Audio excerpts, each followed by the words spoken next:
আজকের ঘটনাটি শুনলে আপনাদের চোখে পানি আসতে বাধ্য হবে, তাই পুরো ঘটনাটি শুনুন। আর আইডিটা ফিউজ আছে, সবাই একটু বেশি বেশি কপি লিঙ্ক করে দিন। 5 GB MB কিনে সোজা বিছানায় চলে গেলাম। শীতের রাত, লেপ মুড়ি দিয়ে শুয়ে থেকে 18+ সাইডে প্রবেশ করলাম। যখন পিনিক ওঠে তখনই নিজেকে সামলে রাখা কঠিন, তাই তো এমবি কিনলাম। স্ক্রল করতে করতে দারুণ একটা ভিডিও এসে পড়ছে। নিজেকে সামলে রাখা কঠিন, প্যান্টের বোতামটাও অলরেডি খুলে ফেলেছি। হঠাৎ বুকে প্রচণ্ড ব্যথা অনুভব করি। সকাল থেকে ব্যথা ব্যথা লাগছিল, কিন্তু এখন অসহনীয় ব্যথা।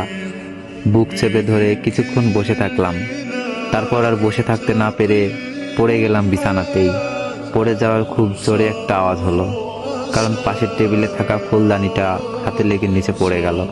পাশের ঘর থেকে বাবা মা ভাই ভাবি আরো 4 বছরের ছোট ভাতিজা ছুটে এলো। রাত বেশি হয়নি, আরো দেরিতে ঘুমাই সবাই, তাই তো একটু শব্দ পেতেই চলে এসেছে।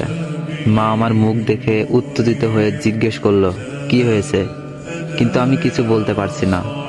দেখতে পাচ্ছি শুনতে পাচ্ছি, অথচ কিছু বলতে বা করতে পারছি না। পুরো দেহ অবশ হয়ে গেছে।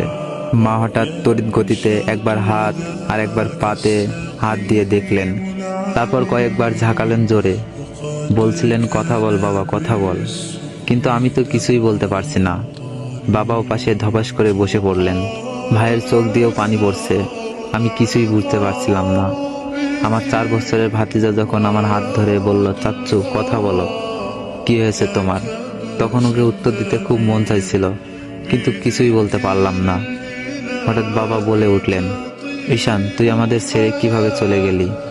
তারপর বড় ভাইকে বললেন, ও আর নেই, ওর জানাজার ব্যবস্থা কর তুই। এতক্ষণে আমার মনে হলো আমি কি মারা গেছি? কেউ একজন আমার চোখ দুটো বন্ধ করে দিল। আমি আর কিছুই দেখতে পাচ্ছি না, চোখে শুধু ভেসে উঠেছে জীবনে কত খারাপ কাজ করেছি।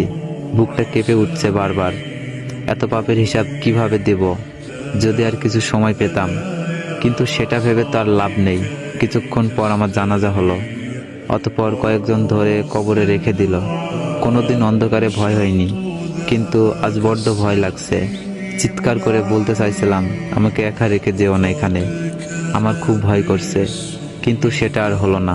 সবাই একটু একটু করে মাটি দিয়ে কবরটা একেবারে অন্ধকার করে দিয়ে চলে গেল। আমার করা সব পাপের কথা আরেকবার মনে হলো।